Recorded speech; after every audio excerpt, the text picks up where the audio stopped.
வணக்கம். நான் உங்க டாக்டர் அபிராமி, பல் மருத்துவர், AMC super speciality hospital, Ganapathipalayam, Tiruppur.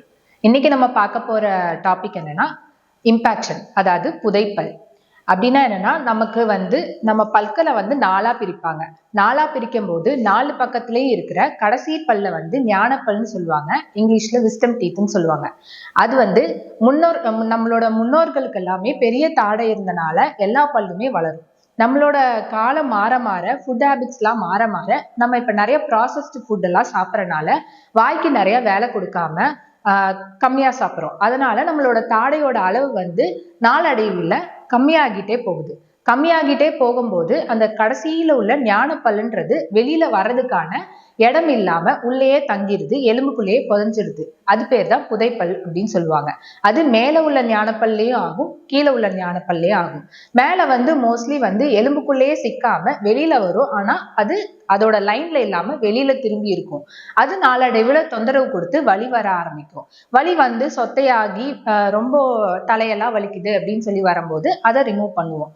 மேல் பல் ரிமூவ் பண்றதுன்றது பெரிய விஷயமா தெரியாது.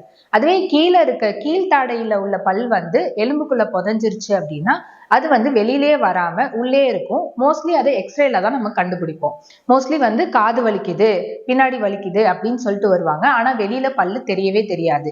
அப்படி வரும்போது எக்ஸ்ரே எடுத்து பார்க்கும்போது எலும்புக்குள்ள பல்லு இருக்குது அப்படின்றது தெரியும். அது நேராவும் இருக்கும், இல்லைன்னா கிராஸாவும் இருக்கும். கிராஸா இருக்க சிலது கம்ப்ளீட்டா படுத்தும் இருக்கும். சிலது கடைசி கடவாப்பல்லுக்கு பக்கத்துல அதை இடிச்சுட்டு இருக்கிற மாதிரி இருக்கும். இந்த மாதிரி இருக்கிறத ஏன் கண்டிப்பா ரிமூவ் பண்ணும் அப்படின்னா, படுத்துட்டு இருக்கும்போது பக்கத்து பல்ல இடிக்க இடிக்க அந்த பக்கத்து பல்லும் கம்ப்ளீட்டா டேமேஜ் ஆகும். அதுவும் அதோட வேர்ல தான் போய் நல்லா இடிக்கும். வேர்ல இன்ஃபெக்ஷன் ஆகியோ சொத்தையாகி வலி வந்துருச்சு அப்படின்னா அந்த பல்லுக்கு வேர் சிகிச்சையும் பண்ண முடியாது. ஸோ ஒரு பல்லோட பாதிப்புனால 2 பல்லையும் எடுக்கிற மாதிரி சுச்சுவேஷன் வரும்.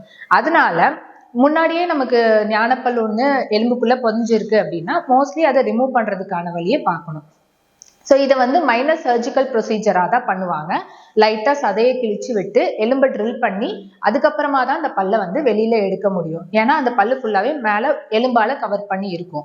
இது நிறைய பேர் ஒரு பெரிய ப்ரொசீஜரா நினைச்சு பயந்துக்கிறாங்க. அது அவ்வளோ பெரிய ப்ரொசீஜர்லாம் இல்லை. ஸோ லைட்டா சதையை கட் பண்ணி எலும்பெல்லாம் கட் பண்ணி விட்டு அந்த பல்லை மட்டும் அழகா எடுத்துருவாங்க.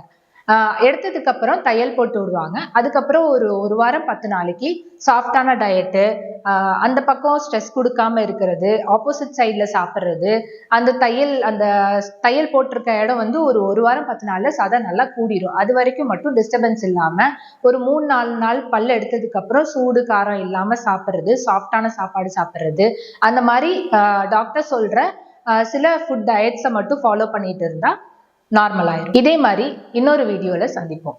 தேங்க்யூ.